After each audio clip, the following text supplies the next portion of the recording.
Bonjour à tous et encore merci à vous d'être en notre compagnie en ce début de semaine sur RTI2, la chaîne la plus proche de vous. À la une de l'actualité, la Bissa fête marquant le nouvel an chez les Nzima, célébrée à Tiapoum.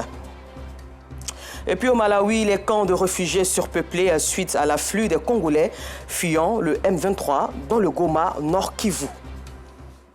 Encore merci à vous de votre fidélité. C'est la fête du Nouvel An chez les Nzima à Tiapoum dans la région du sud de Komoué. Les Nzima célèbrent donc l'Abissa. Le roi Krouchi IV et son peuple ont honoré la tradition. Bintou Pekele pour le résumé de cette cérémonie riche en couleurs et en sonorités à Tiapoum. 3 tam-tams rattachés à un bois et un autre tam-tam leader. Voici les composantes de l'Edongbélé, le tam-tam de l'Abissa. Il est accompagné de bambou. Le tout donne la musique folklorique du peuple Nzima à Douvlé-Soulier.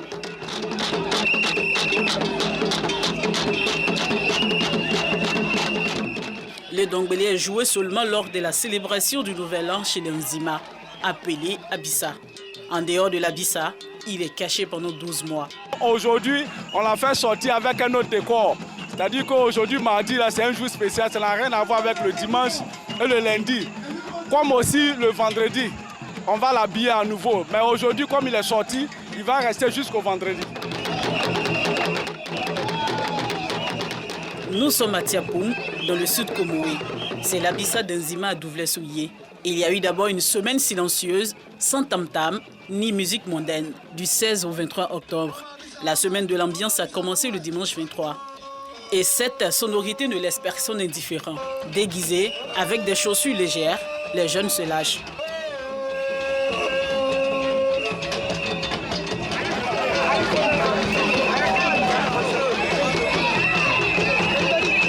Je me sens trop à l'aise dans mon village. Je n'ai même plus envie de voyager. À Bissa, chaque année on danse, ça me plaît tellement. Je ne sais pas quoi dire. On vient de Babi, quoi. On vient d'arriver. On est à Bissa, quoi. Après, ça, je me suis habillé comme ça. Quand il n'y a pas d'habillé, moi, je suis fan de ça. Le mardi de l'Abissa, c'est aussi la journée des jumeaux, triplés, 10e enfant et femmes à stérile. Ces personnes spéciales n'ont pas fait de sortie cette année. La raison, le décès de l'épouse du roi, il y a 4 mois. Et tout l'Abissa de Tiapoum 2022 rend hommage à l'épouse du roi. Les festivités sont peu fastes, même la journée la plus importante dédiée au roi. Nous sommes vendredi, journée du roi, Sa Majesté Kwasi Ndafo dit Krouchi IV. Et pour honorer le roi, tous les chefs sont conviés. De son trône, le roi appelle son peuple à la paix. Quand on fête, c'est pour la réconciliation, pour le pardon et de tout ce qui vient pour l'année 2023, c'est la nouvelle année. Ce que je souhaite, c'est que les fils de Tiapoum, les cadres de Tiapoum, le peuple Nzima à Douvlé-Soulier se mettent ensemble pour la continuité du royaume qui s'étend jusqu'à Grand Laou. Occasion indiquée pour autorités, proches et amis du roi de lui faire des civilités. Au nombre des visiteurs, Pascal Labina Kwaku, ministre et gouverneur de la Komoué. La paix est un appel commun.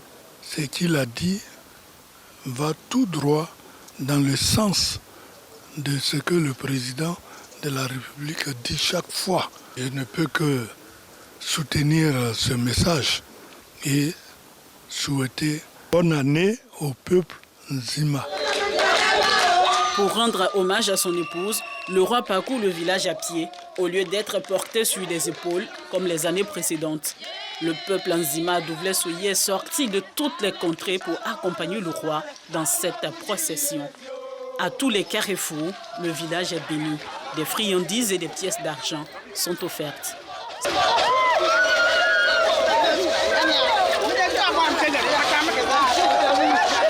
C'est une joie pour moi de marcher derrière le roi dans la rue. En tout cas, nous sommes tous émus à la fin de l'Abissa. On parle tout. C'est juste ma grand-sœur qui m'a marqué. Cette année, j'ai décidé de m'habiller ainsi parce que, sincèrement, je suis tellement très impressionné par cette manifestation. C'est ma femme qui m'a habillé. Vraiment, Abissa de Tiapoum, c'est réel. C'est vrai qu'on assiste souvent pour Bassam, mais ici, c'est l'original. C'est l'Abissa typique.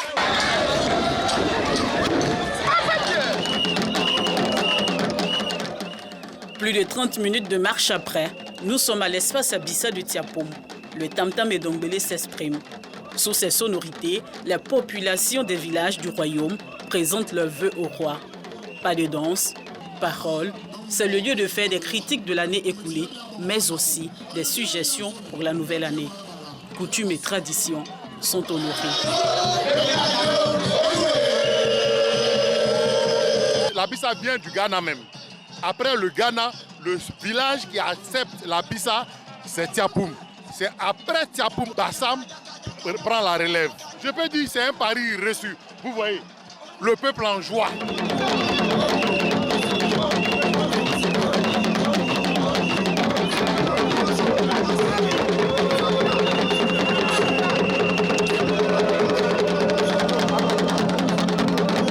Les spectateurs comblés, les invités du roi aussi. Les peuples qui réussissent sont les peuples qui ont certes la tête dans la modernité, mais les pieds dans le terroir. Nous sommes là avec beaucoup de fierté pour partager, communier avec les frères et sœurs de la région. Parmi les invités du roi, l'artiste chanteur Mewe. Il a été fait ambassadeur extraordinaire de la Bissa de Tiapoum dans la matinée. Je suis Mewe parce que je suis issu d'une famille. Il n'y a pas plus belle récompense qu'être reconnu par ses parents. Je suis très touché par cette marque de reconnaissance. À chaque étape, vous avez un devoir, ne pas décevoir. Pour joindre l'acte à la parole, l'ambassadeur Mewe a communié avec son peuple, le peuple Nzima, pendant plus de 4 heures de spectacle.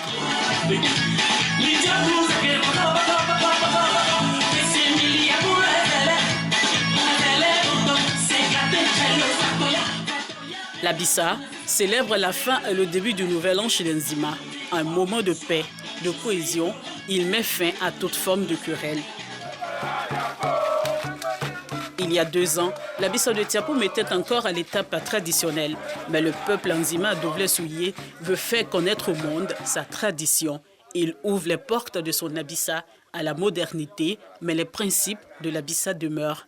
Notamment le retour au silence du tam-tam et Dongbélé pour les 12 prochains mois et la prière de 4h à 6h du matin du dernier dimanche de l'Abissa. Cette prière marque la fin de l'Abissa. Retour à Abidjan où se déplacer n'est pas chose aisée pour les usagers de la voie d'Abobo-Belleville. En effet, l'état de dégradation avancée du bitume, les embouteillages dus à une forte affluence compliquent véritablement la circulation sur ce tronçon. Cette voie internationale menant jusqu'à la ville d'Alépé se trouve dans un état assez déplorable. Le constat d'Aboulaziz Guira est commenté par Joël Gosset. Circuler le week-end le long du tronçon d'Abobo-Belleville s'avère être une traversée plus que périlleuse pour les automobilistes, surtout les samedis matins. Voies dégradées, ravins, que dis-je, nids de poules sur tout le tronçon, embouteillage à non point fini. C'est le tableau sombre et triste que présente cette voie internationale. Pour les usagers, c'est un véritable calvaire. Vraiment, c'est désagréable.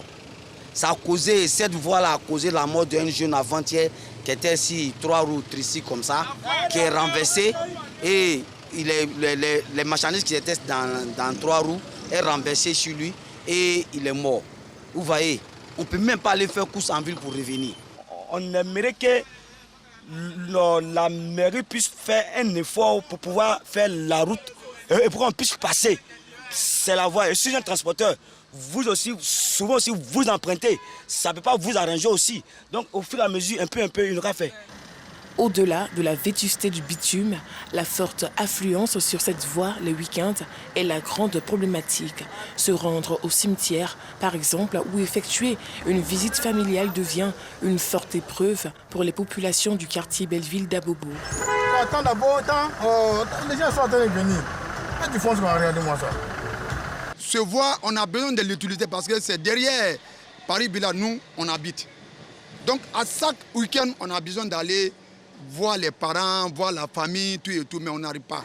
On est obligé de garer, ça m'a fait 2 heures de temps, je suis garé, 2 heures de temps, je suis garé. J'ai quitté juste à Gibi pour atteindre le carrefour mosquée de Belleville seulement, où se trouve ma première concession. J'arrive même pas à pouvoir faire une réunion. Et c'est chaque samedi et dimanche, nous faisons des réunions à la mosquée. c'est compliqué, franchement. Les week-ends, c'est la même chose. Il n'y a pas de jour ordinaire. Il y a tout le temps, chaque jour, c'est la même chose. Pour l'enterrement, l'embouteillage, surtout même les enterrements, c'est plus fatigant même. Quand il y a les enterrements, même, c'est plus difficile. Reliant la commune d'Abobo à la ville d'Alépé, c'est la voie d'accès au quartier Belleville. Sa dégradation constitue une entrave au bien-être des usagers.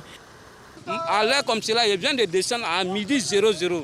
J'ai marché de Carrefour jusqu'à Belleville. Pas ouais, il a payé 200. Pas ouais, maintenant, il paye 200 à Biabou encore. Biabou, il paye 200 Paris Village avant de rentrer chez moi. Ça fait comme 600. Donc, ils n'ont qu'à essayer de voir. Sinon, c'est trop pour nous. Souvent, on sort à 5 h pour aller travailler, on entre à 19 h ou soit à 20 h.